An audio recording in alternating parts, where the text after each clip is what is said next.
Panaguman to, naging totoo buong buhay ko. Paunti-unti pumapaldo, patak-patak muna tas babagyo. Pag umaangat kami magtatampo, dapat galingan kasi napagtanto. Rap na lang yung way out, iningatan ko. Tignan mo yung beat, pinapasay ko. Bakit manihan ni 10,000 studio aking playground? Benta music ang ma-pace out, hard work nagpe-pay off.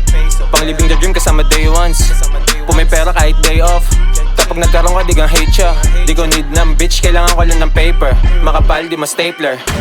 Proseso hindi sweet, yung tutuloy ang mo penthouse. Pag nakuha ko yung cheese, tsaka na ako magchi-check out. Occupied, walang vacant. Nasa man cave, nagmamala caveman. Mataas grade, mata gumigewang para di mag-miss. Sa akin third parang Klay Thompson. Panaguman to, naging totoo buong buhay ko. Paunti-unti pumapaldo, patak-patak muna tas babagyo. Pag umaangat kami magtatampo, dapat galingan kasi napagtanto. Rap na lang yung way out, iningatan ko. Tignan mo yung beat, pinapasay ko. 06 Dirk, kaya ako yung the voice. I did the work sa inyo noise. Pag nag-flow switch Kirk, sila nag-assert. Di sa akin galing yung choice.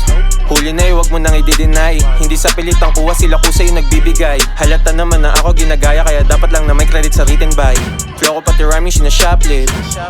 Tinatype sa keyboard, light skin baby type beat.